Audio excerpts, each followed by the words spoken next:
जय राम जय जय राम. श्रीराम जय राम जय जय राम. 2 जुलै.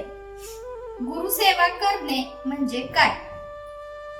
साधनाची अटाटी कुठपर्यंत करायची?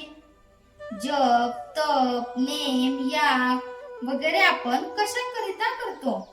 तर देवाची प्राप्ती व्हावी म्हणून. तोच देव जर आपल्या घरी आला तर साधनाची अटाटी कशाला करायची?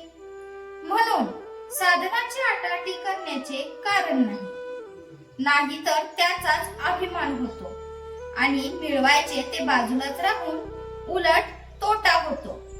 जे जे घडत असते ते माझ्या इच्छेने झाले असे समजत जा आणि त्यात आनंद माना.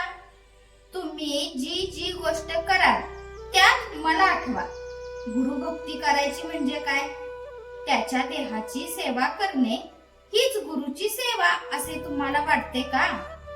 त्याच्या देहाची सेवा करणे ही गुरुची खरी सेवाच होत नसते. गुरु सांगेल तसे वागणे हीच त्याची खरी सेवा होय. माझ्याजवळ जे येतात ते कुणी मुलगा मागतो, कुणी संपत्ती मागतो, कुणी रोग बरा करा म्हणून मागतो. तेव्हा माझी सेवा करायला तुम्ही येता का मीच तुमची सेवा करावी म्हणून येता? माझ्याजवळ येऊन मनुष्य देहाचे खरे सार्थक होईल असे करा. तुम्ही मागाल त्याप्रमाणे मी थोडेसे देणार नाही असे नाही, पण ते काढा घेण्याकरिता गुळाचा खडा देण्यासारखे आहे. मला सर्व कळते असे माझ्याबद्दल तुम्ही म्हणता, पण ते मनापासून नव्हेच.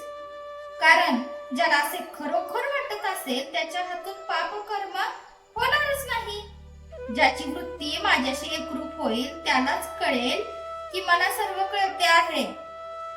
गुरुला अनन्य शरण जाणे म्हणजे इतके की त्याचे मन आणि आपले मन एक झाले पाहिजे.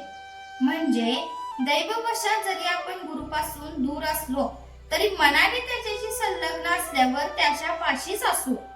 आपण आपल्या आईशी जसे बोलतो तसे माझ्यापाशी बोलावे. आपले सर्व दुःख मला सांगत जावे. तुम्ही इतके कष्ट घेऊन मला भेटायला येता, पण तुम्हाला रिकामे परत जाताना पाहून मला फार वाईट वाटते. माझ्याजवळ जे आहे ते व्यावहारिक जगात कुठेही तुम्हाला मिळायचे नाही.